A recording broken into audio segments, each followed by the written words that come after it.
পশ্চিম আফ্রিকার দেশ নাইজেরিয়ায় ট্রাম্পের হামলার হুমকি বেশ কয়েকদিন ধরেই বিশ্বজুড়ে আলোচনায়।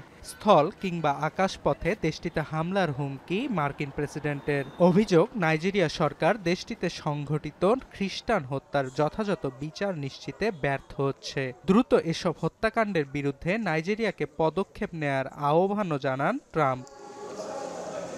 তবে ভৌগোলিক অখণ্ডতা ও সার্বভৌমত্ব অক্ষুণ্ণ রেখে সশস্ত্র সন্ত্রাসী গোষ্ঠীগুলোর বিরুদ্ধে মার্কিন হামলাকে স্বাগত জানানো হবে বলে এরই মধ্যে বার্তা দিয়েছে নাইজেরিয়া সরকার। একই অভিমত বিশেষজ্ঞদেরও। Very important in defeating this group is the use and deployment of intelligence. But beyond that, the area that is very, very important again is in the area of terrorism financing. কিন্তু Trump ঢালাওভাবে শুধু খ্রিস্টানদের ওপর হওয়া নিপীড়নের বিচার চাইলেও বাস্তবতা বলছে ভিন্ন কথা। এনজিও প্রতিষ্ঠান গুড গভর্নেন্স আফ্রিকার সিনিয়র গবেষক মালিক স্যামুয়েল জানান, দেশটির অভ্যন্তরে মাথাচাড়া দিয়ে ওঠা বোকো হারাম সহ অন্যান্য ইসলামপন্থী বিদ্রোহী গোষ্ঠীর ১৫ বছরেরও বেশি সময় ধরে চালানো হামলায় সবচেয়ে বেশি প্রাণ হারিয়েছে মুসলিম সম্প্রদায়। আর সশস্ত্র গোষ্ঠীর হামলাগুলো সবচেয়ে বেশি সংঘটিত হয়েছে নাইজেরিয়ার উত্তর পূর্ব অংশে। তবে স্যামুয়েল দেশটিতে সংঘটিত সন্ত্রাসী আক্রমণগুলোকে ধর্মের মাপকাঠিতে বিবেচনা না করতে আহ্বান জানিয়েছেন। It's not right, it's not good, it's not helpful to narrow this conflict to narrow it down to religion. Nigerian government sees this threat as threat to lives of every Nigerian. Nigerians are concerned, they just want to sleep with their two eyes closed.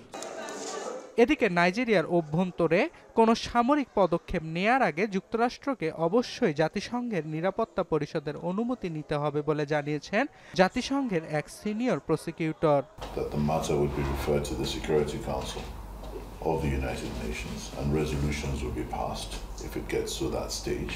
Any interference with the sovereignty of a state would be by consensus, international consensus.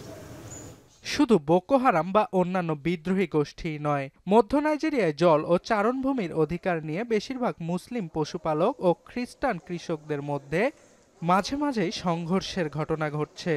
২৫০'র বেশি নৃগোষ্ঠীর বাস হলেও পশ্চিম আফ্রিকার দেশ নাইজেরিয়ার প্রায় অর্ধেক জনগণ মুসলমান, যাদের বসবাস দেশের উত্তরে।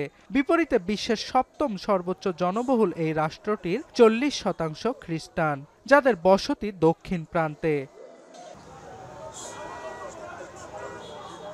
এছাড়া বিশ্ববাজারে খনিজ তেলের একটি বড় অংশের যোগান দেয় নাইজেরিয়া, যা দেশটির অর্থনীতির মূল ভিত্তি।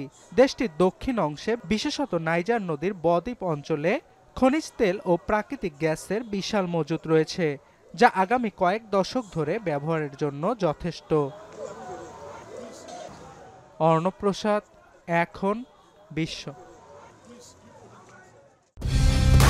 কালার এক্সপার্ট, জর্জ স্যাপ এবং মাইল্ড অন হ্যান্ডস টেকনোলজি সমৃদ্ধ অরিক্স ক্রিস্টাল ওয়াশ আপনার লন্ড্রি এক্সপার্ট।